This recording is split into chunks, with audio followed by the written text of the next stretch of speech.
Hello world! The Witcher is a saga about Geralt of Rivia, a monster hunter to whom you should toss your coin.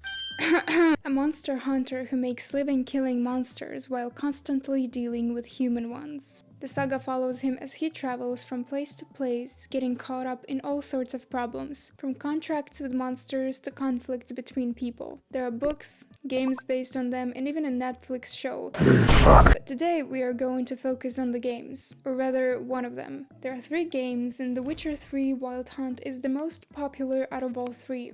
So I didn't play it, because it's not available on Mac. Instead, I started my journey with The Witcher 1.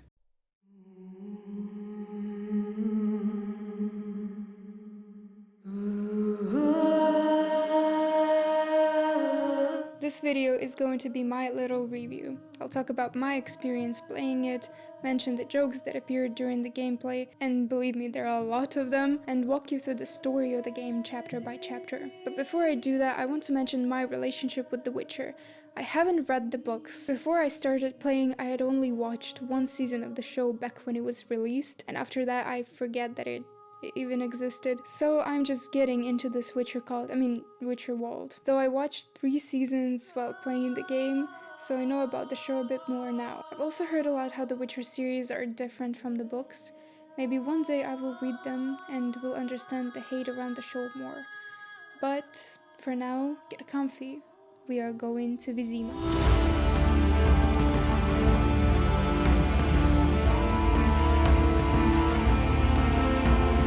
The game starts with a prologue. Geralt wakes up with amnesia, lost but saved by his brother wolves, other witchers, who take him back to Kaer Morhen. Kaer Morhen is a ruined mountain stronghold where witchers used to be trained. Now it's mostly a place where they hang out and rest during winter. There you fight a group of bandits called the Salamandra, who attack the fortress. They have 2 leaders, Azar-Javed and the Professor.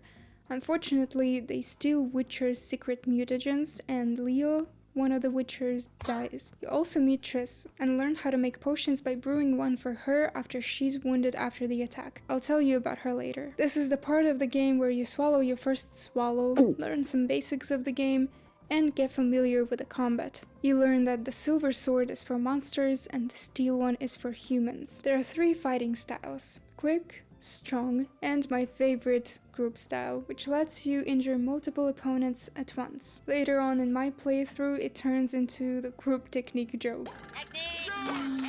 Speaking of jokes, the reason why I keep mentioning them is because I was playing and streaming Witcher on one Discord server with my friends, so we had a lot of fun and ended up creating a bunch of memes. That became a big part of my experience of the game and honestly had a huge impact on how I remember it. Blame my memory, but I really don't remember the soundtrack in this part.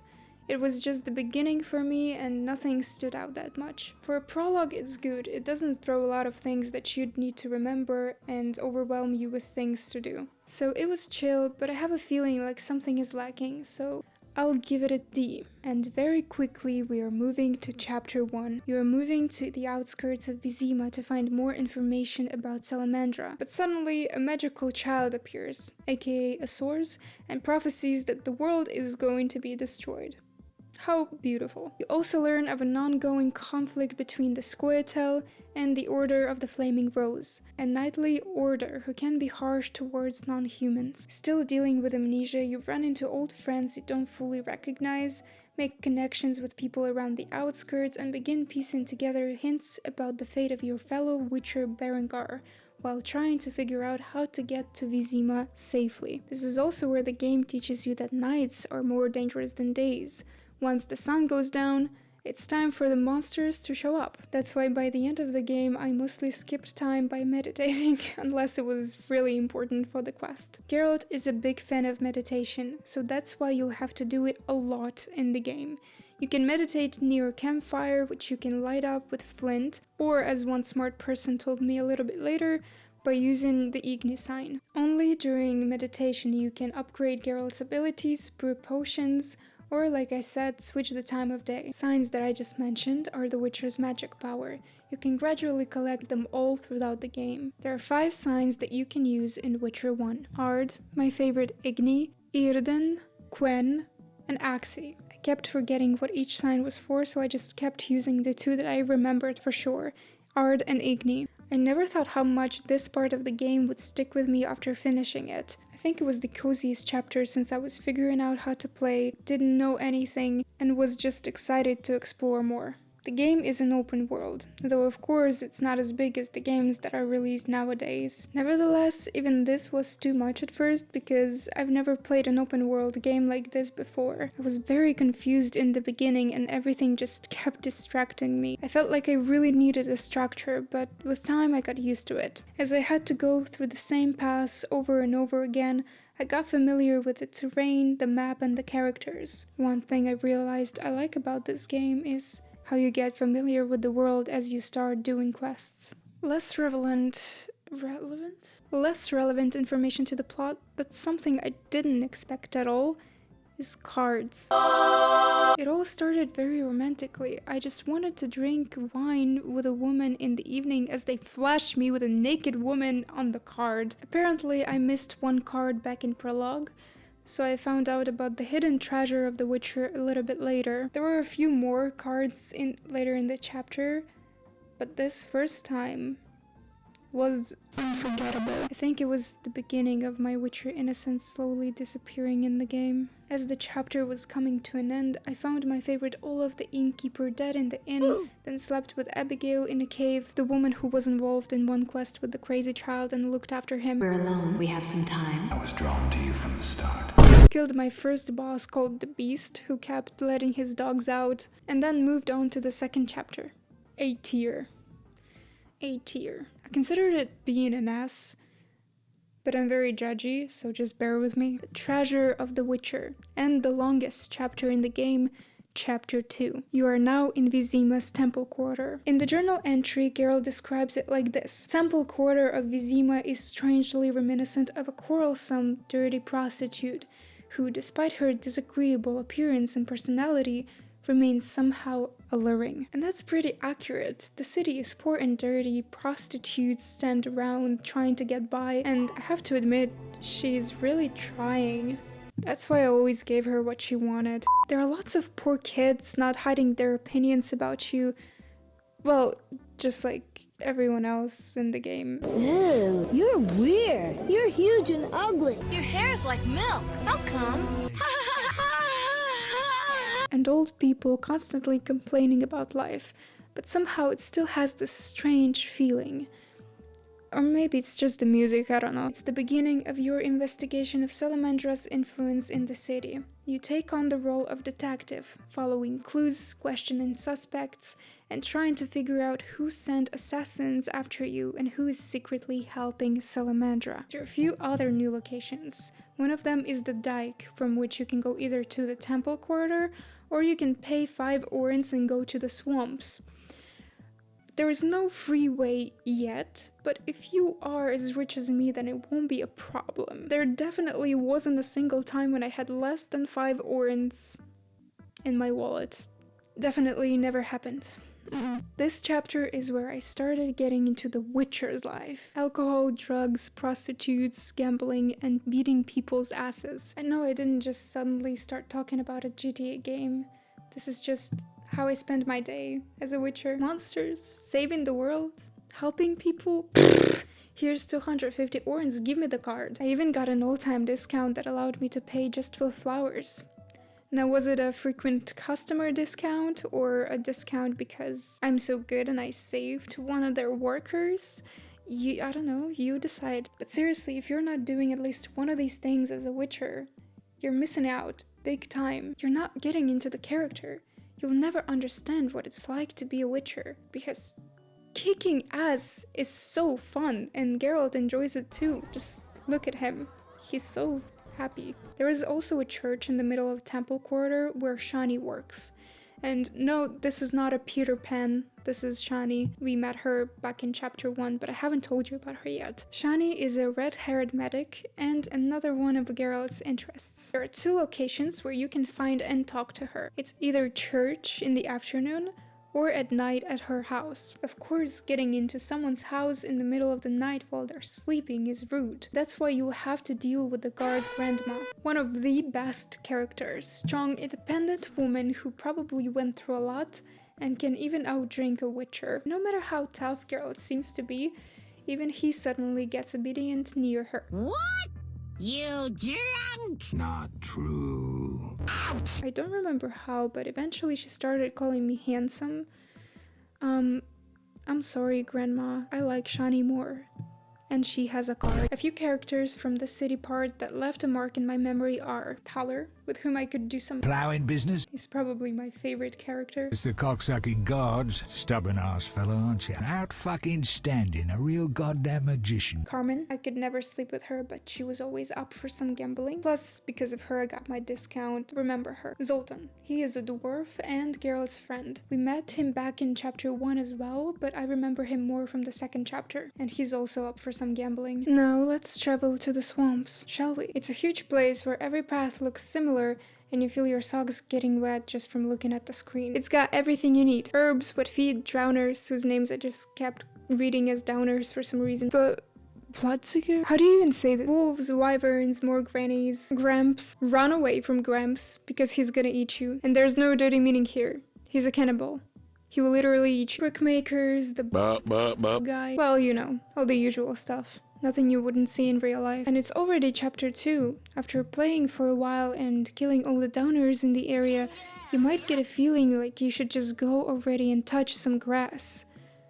Well, Witcher will let you do that. Besides the point that the whole swamp location is mostly grass, at one point you will stumble upon a place called Druid's Grove, where I bet you can tell live druids. The place is really nice and it must be the prettiest location in the swamps. With sun shining through the trees, leaves falling down, it feels like the place is special, because even wyverns and wolves, who in different circumstances would bite your head off, are peaceful here. They are kindness, they're silly goofy goobers walking around in the background while you're trying to have a conversation. So you agree with the elves and dwarves fighting for independence? Druids can be described like this. They are scholars of the forest, and their understanding of nature's workings is deep. They take in wild animals and help them heal wounds and sickness, and also take in anything humans injured or orphaned. The Druid's Grove, grown around the Tree of Life, is a sanctuary where no blood is spilled. Leaders of Druid circles are known as Hierophants if they're male and Fluminicus if they're female. And this is not the end, because with the Druids, there's also a Dryad named Moran. You really can't miss her, unless you see a naked green woman walking around every day. Dryads are the nymphs of the woods, mostly in Brokilon. They're born through relationships with other races or transformed by the water of Brokilon, and they're exclusively female for generations. There is an optional quest with her where if you do everything right,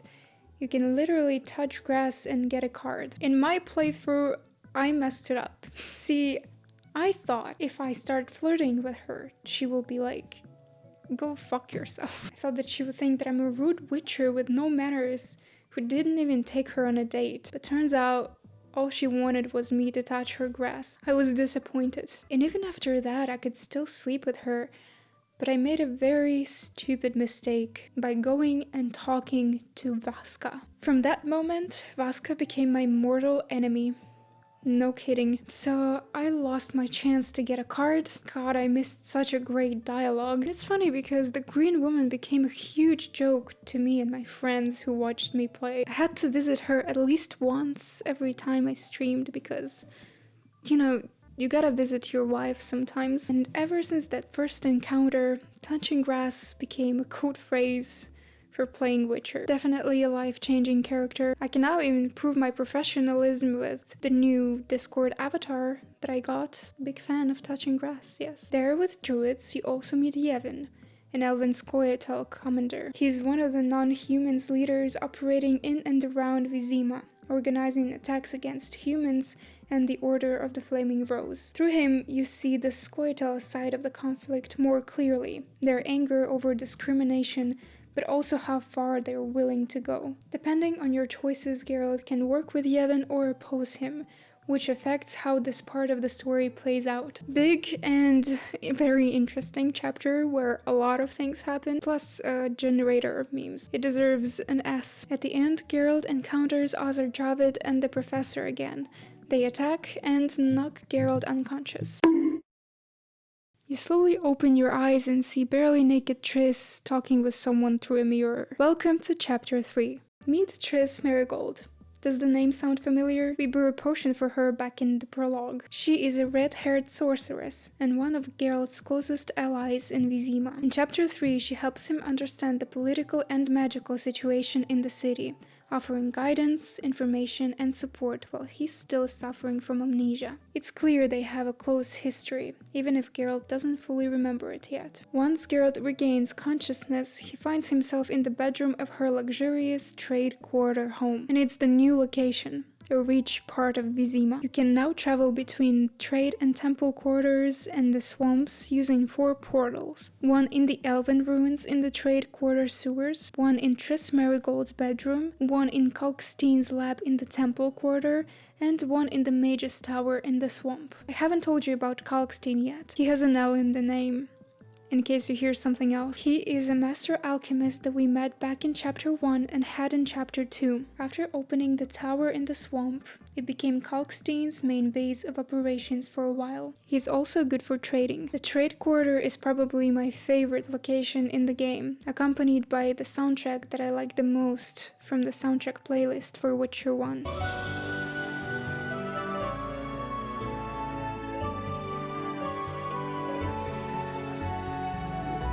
The city feels alive and active, with bright colors, clean streets, and musicians performing outside while Jester does his tricks. Here you can't find hookers anymore because there are courtesans, who know their price and want 500 orens for their time. But you know me, I'm a professional Witcher monster slayer and woman sleeper. I got a discount in Temple Quarter, and of course I got it here. I could pay with only 350 orens, or with jewels. Don't remember if one jewel costs more than 350 orens, but it doesn't matter because I always had them and I didn't feel bad paying with them for some quality time. There was one woman who enjoyed sapphires specifically because of her blue eyes. That I remember. You can find courtesans outside, for example near the inn, just like a few pissing drunkards. Or if you prefer something fancy, you can visit the House of the Night. House of the Night is more than just a place with courtesans.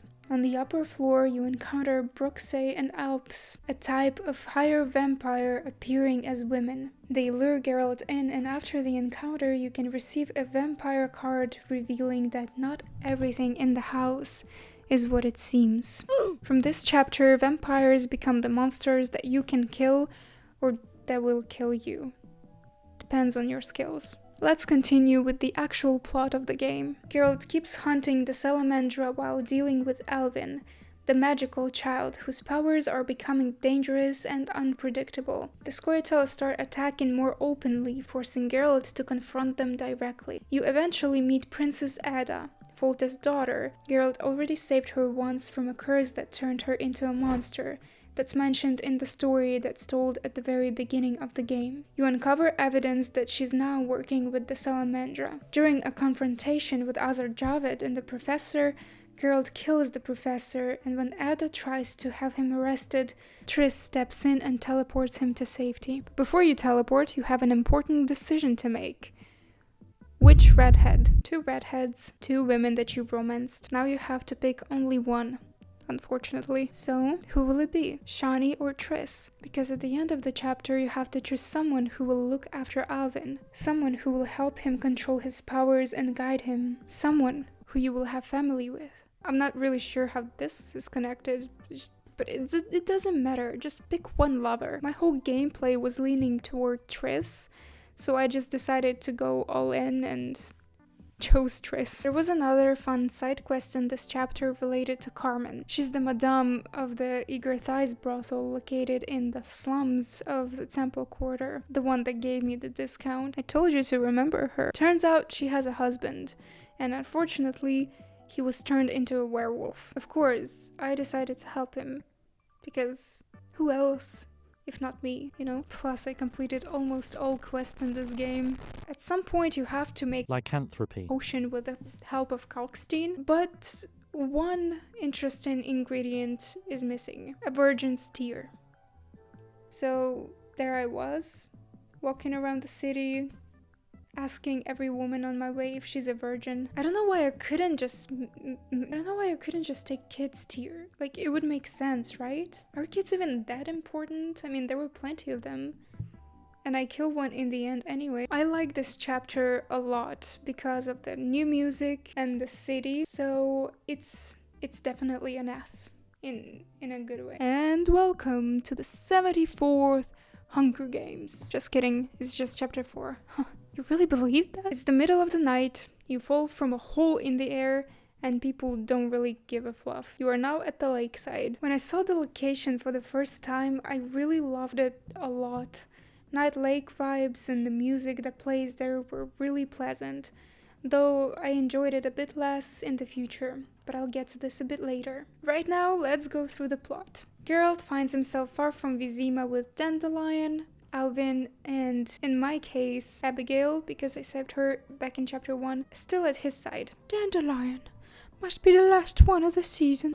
Dandelion is Geralt's bestie, who basically makes sure that Geralt's life is never boring. Oh, he also sang this in the show. Toss a coin to your witcher, oh valley of plenty, oh valley of plenty, oh. Toss a coin to your witcher, oh valley of plenty.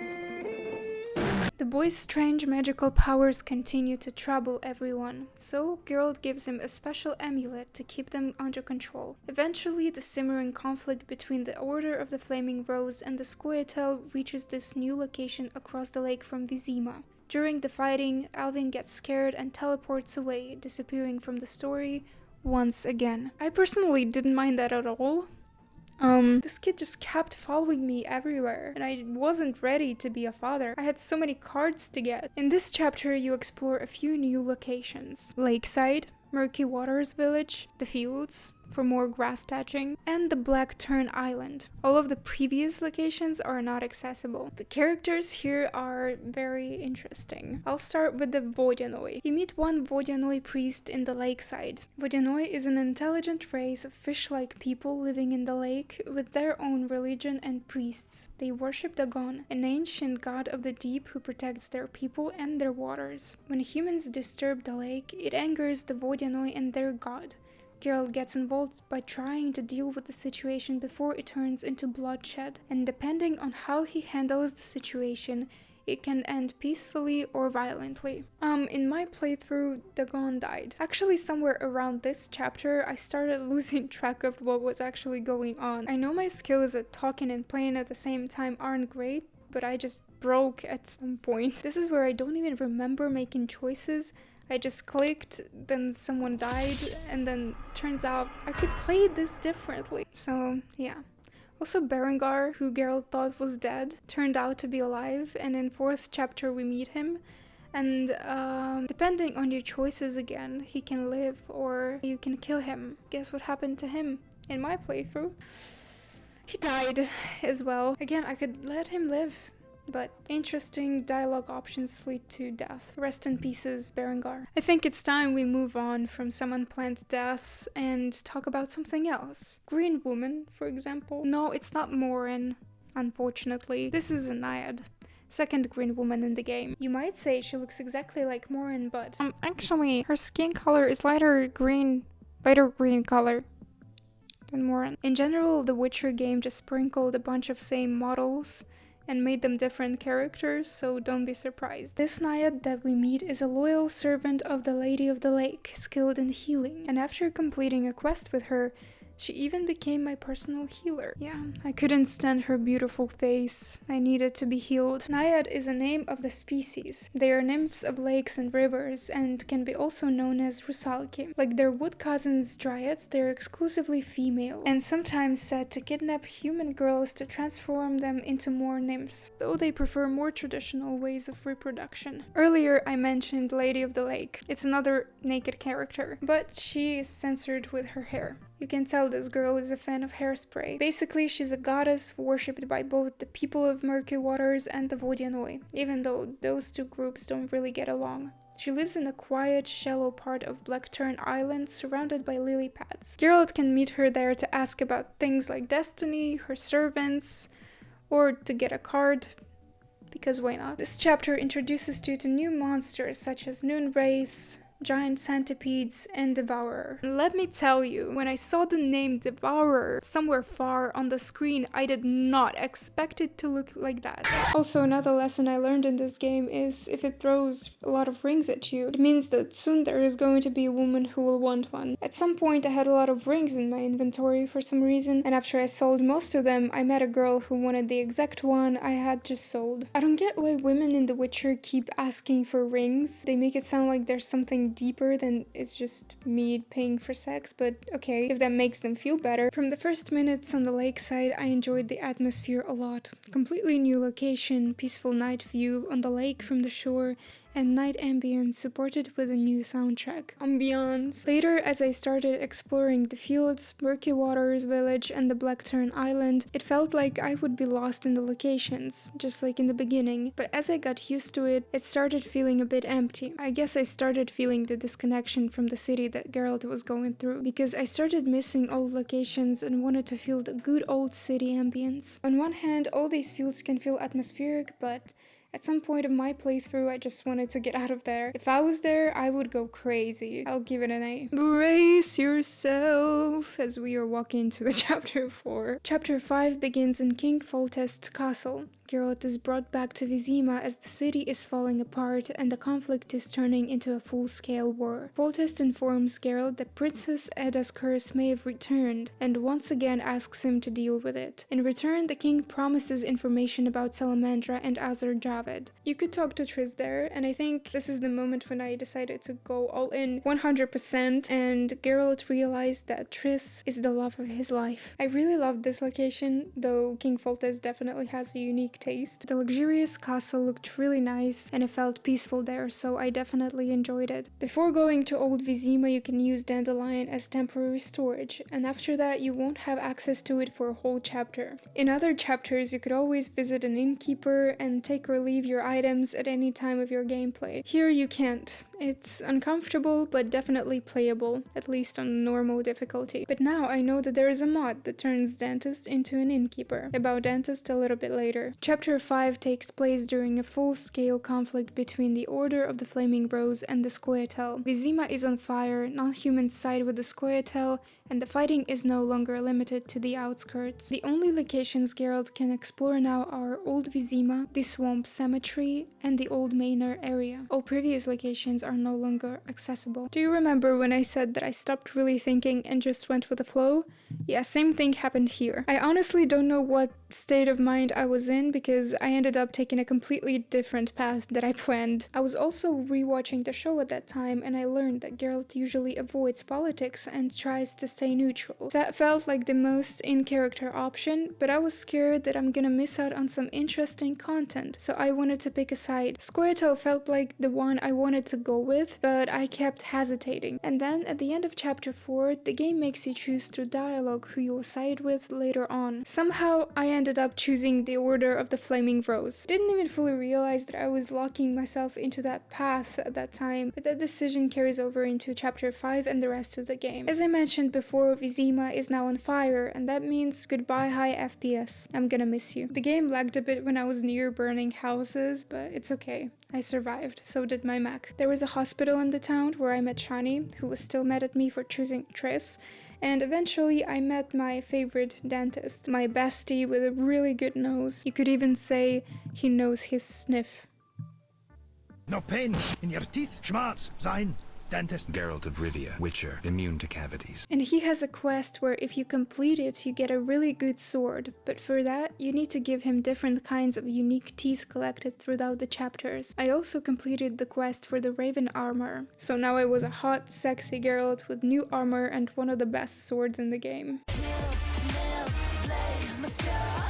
The Swamp Cemetery is much smaller than the swamps in the previous chapter, and there is no Morin, unfortunately. But that's okay.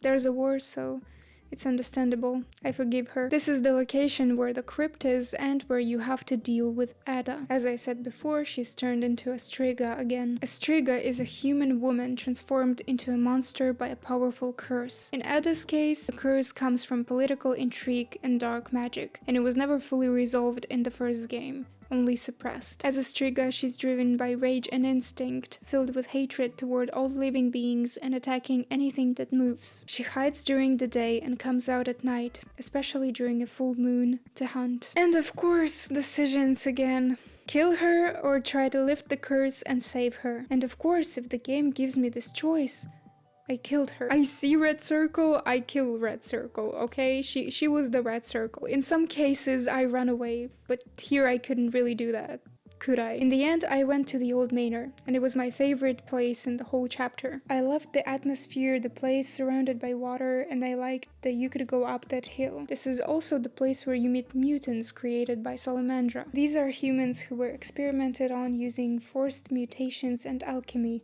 trying to artificially recreate Witcher-like abilities. Most of them have completely lost their mind, and they're basically a living proof of how cruel and desperate Salamandra really was. This is also where I finally killed Azar Javed, but the victory doesn't feel complete. Before dying, Azar reveals that Salamandra wasn't acting alone. The real power behind it all is Jacques de Aldasburg, the Grand Master of the Order of the Flaming Rose. And that's how the chapter ends. The epilogue begins in Vizima, which is now completely falling apart. The streets are full of fire, soldiers, and chaos. And since I was playing for Order, not long after that I met Yevon and killed him. After that, Geralt teams up with Siegfried, who accompanies him through the city. Together they make their way to a safe house where Geralt meets characters from earlier chapters together. From there, Geralt and Siegfried push forward through monster-infested basements and underground passages beneath the city. The fighting escalates and they descend into the sewers, where they face Zugel?